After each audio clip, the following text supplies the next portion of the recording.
Mom. They'll figure it out. See, and that is like a page out of how I was raised and how I raised my son. Right. So I feel very connected to you with that one. Right from the beginning, we were soul sisters, Melissa. I don't know. I feel like, you know, there's definitely going to be offense caused on Halloween. By the way, some of 2018's most controversial Halloween costumes are the Handmaid's Tale costume. Right. Well, because it's a sexy Handmaid's Tale. Get over it. Wear what you want.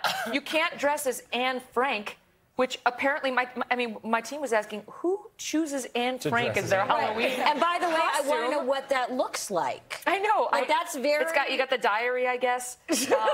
I guess that's the Anne Frank costume. I don't... It's like... Oh, it's a real costume. But look, freedom of expression, this is not in our country, but freedom of expression is a beautiful thing. So is freedom of speech. It's part of why I like living in the United States of America. If you're going to dress like an idiot, act like an idiot, and actually dress and be racist, then somebody should say something to somebody, but you should still be able to dress like a moron. But what is racist? Because truly, you do get in trouble if you are a white person who puts on blackface on Halloween, or a black person who puts on whiteface for Halloween. Like, back when I was a kid, that was okay as long as you were dressing up as like a character. If somebody feels like something is offensive to them, then you should say it, and that's fair game. And you should be able to take it if you're going to dress up like that. Yeah, you got to be able to take it. Yeah. One of the things I mentioned is people dressing up like Nazis and this. If you think it's offensive, it probably is. Yep. And one of my big complaints just about society right now is whatever happened, and I know how you were raised. I don't know how you were raised, but... That's questionable. Yeah. Whatever happened to just manners and polite society? But on Halloween, you've got guys running around with fake axes coming out of their head. But what I'm saying it's gonna be jarring. Right, but what I'm saying is, in polite society, someone who's raised it would not think that dressing as a Nazi is okay.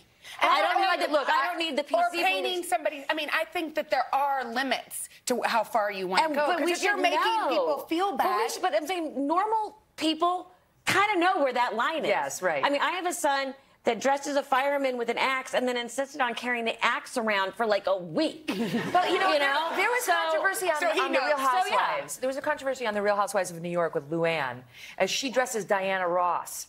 And she made her skin look darker than it really is. And people said that that was racist.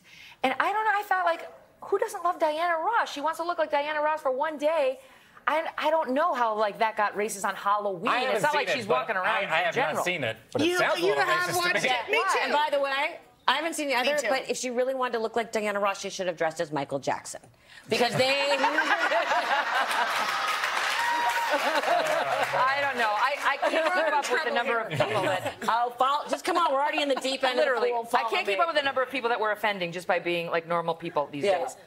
Okay, let's talk about hours. Everybody, we do a post game on the show every day, and I take questions from the audience, and almost every day I get the question, what does your morning schedule look like? And obviously I wake up early, as do you. Yep. Well, it turns out that many problems can apparently be solved just by waking up early. There's an article in New York Magazine's The Cut today or yesterday that explains how just by waking up early around 4 or 5 a.m., you can get so much done.